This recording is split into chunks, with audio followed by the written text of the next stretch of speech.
Hello everyone, this is Erik, the Asian movie enthusiast, and this is my review of Jam Films, a Japanese anthology from 2002 that consists of 7 short films with a total runtime of 110 minutes, which means that the average runtime of each short film is approximately 15 minutes long.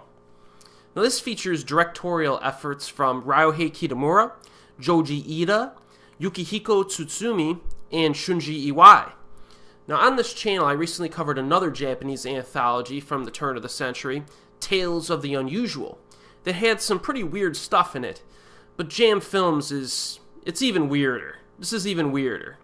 So let's briefly go through each of these short films. This is a non-spoiler review as usual, so I do not want to give too much away, but I still think potential viewers should have an idea of what they're getting themselves into when they decide to watch this. So the first story is called The Messenger, directed by Ryuhei Kitamura, the director of Versus, and it stars Kanae Uotani from Sky High, Kazuki Kitamura from Killers, and Tak Sakaguchi from Versus. So a mysterious woman dressed in black visits a gangster who has holed himself up in a concrete building, or basement. This is quite an enjoyable and stylish little film that has an intriguing twist to it.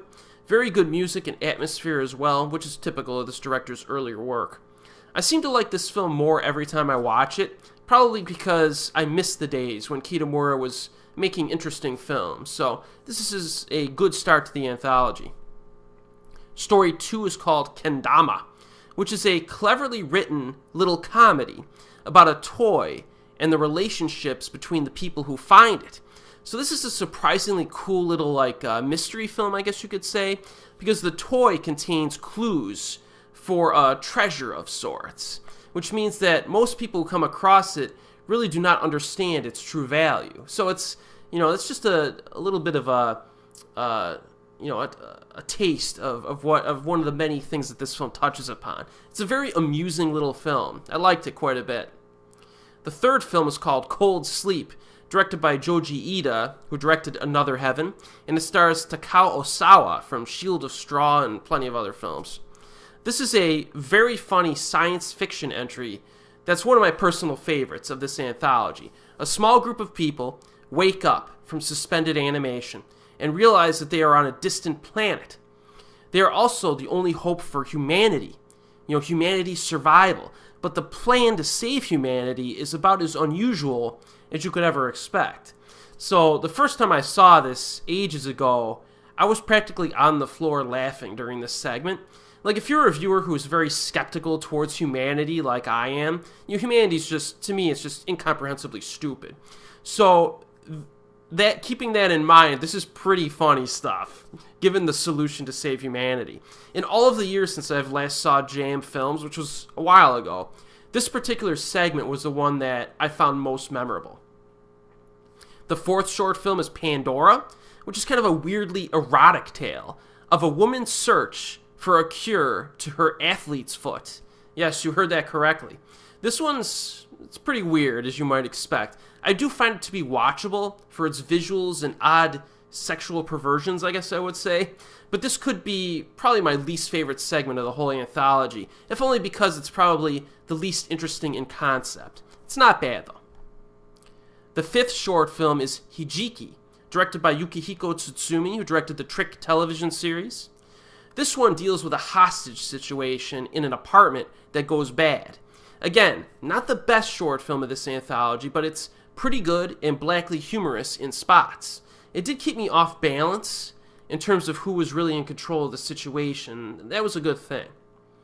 The sixth short film is called Justice, which stars Satoshi Sumabuki from Rage and plenty of other films, and Haruka Ayase from Our Little Sister. So this is a simplistic but pretty funny romp of a high school guy's distractions during his teacher's class. Now there's a historical context to this that needs to be taken into consideration. The teacher is a Caucasian man, a white guy, who's discussing the Potsdam Declaration to a group of Japanese students. And as one might expect, there's a feel of youth rebelliousness here that's pretty infectious and fun. There are a few really funny moments in this as well, but I must say that the the shots of schoolgirl rear ends in leotard panties does get a little bit repetitive. If you saw this film and didn't know the director, you might assume that Shion Sono made it in his earlier years or something, because there's a lot of leotard panty shots in this, a lot. But I liked it. It was a pretty funny flick. And the seventh and final film is called Anita, directed by Shunji Iwai, who directed All About Lily Chow Chow and some other films. And it stars Ryoko Hirosue, who recently starred in Key of Life not too long ago. So this is the tale of a mysterious cartoon figure that appears in a girl's drawings, despite the fact that she does not draw the character itself. So this cute little character is practically stalking her throughout all of her writings and notes and everything like that, which is a very weird premise, for sure. But it has like this innocent sense of weirdness to it that kind of distinguishes it from the other films in the anthology, and it's oddly compelling to watch. It's hard to explain, but I definitely liked it. So overall, Jam Films is a pretty interesting set of short stories, some of which were helmed by big-name directors that were earlier in their careers, and also have some appearances by young actors who would later become mega popular in Japan. If I were to assign a genre classification to this anthology, it would probably be comedy-drama, are probably the two genres that appear the most in it. I do think that this could be a bit too weird for some viewers, but as I say sometimes, if you're in the mood for something different, here you go, right? Here you go. There were a few sequels to Jam Films. There was like Jam Films 2 and Jam Films S or something like that. But none of those were quite as entertaining as this first installment.